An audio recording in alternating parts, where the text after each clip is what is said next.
السلام علیکم دوستان عزیز، امیدوارم که خوب هستین، صحت سلامت هستین. راستی امروز یک سیری بگیم برای فروش، الگوریتم نوعی که برای فروش خزاندان برآمدگی است، اون رو با شما پدیلیت میکنیم. یعنی چی طور است؟ خب یعنی در اینجا هست بگیم یک قاعده بهترین می‌داریم یکم очеред، یعنی که در همه فروش ما هست امکانیتی бали за отзыв. یعنی من бали за отзыв در آمده یعنی پیوست میکنیم، یعنی سازده اکسیو، یعنی کدام تاور میتونه خودش انتخاب کنه، یا میتونیم این را انتخاب کنیم و میتونیم که محصولاتی که برای ما معقول است میتونیم او را انتخاب کنیم. خب یعنی ما میدونیم خودمون سازده میکنیم از چندم تا چندم، فرض کردیم از 13 یعنی که از 12 август تا 15 августа فرض کردیم планируется акция минимум на 3 недели, чтобы дал результат. فهمیدید؟ یعنی که می акцияра یعنی که می отзыв за выкупа میگه که نه کمتر از 3 هفته موندن در کار گوش تا به همین شما دا افکتیت. ما یک روز دو روز میمونیم این کمتر افکت نمیتید، برای ما تا آخر ماه را میمونیم میبینیم که چی میشود. Название Cosmetics.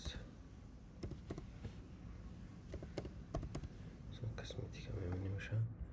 примерно یعنی که محصولاتی که برای ما لازم است. مثلا فرض کردیم اینش کمتر است.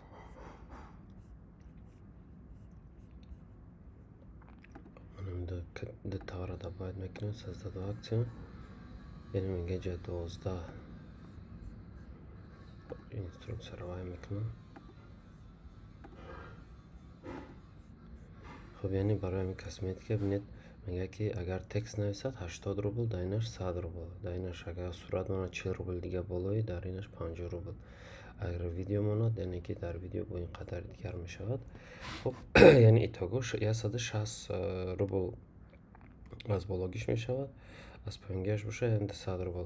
خب اینجا 160 و 100 روبل میشود. میتونیم میره مثال запустить کنیم و با این кор کنیم.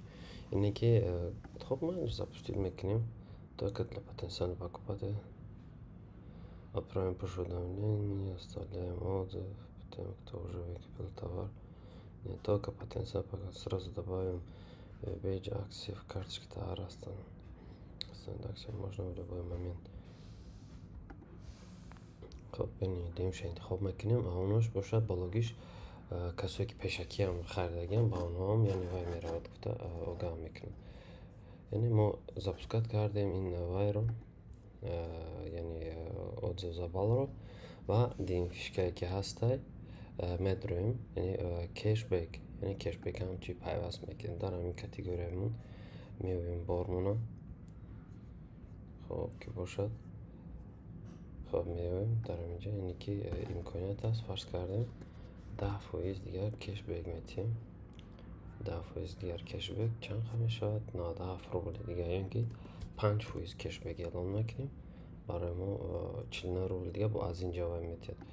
خب یعنی اینا رو هم وارد میکنیم. کشبک هم روی سخت بازگیست است. نرخ баланс میبردارید و من میخوام настройка رو جابجا میکنید. تمام خودش уже با طور اتوماتیک بارا میخزاند در فروش. این در اینجاش 7% میکنیم.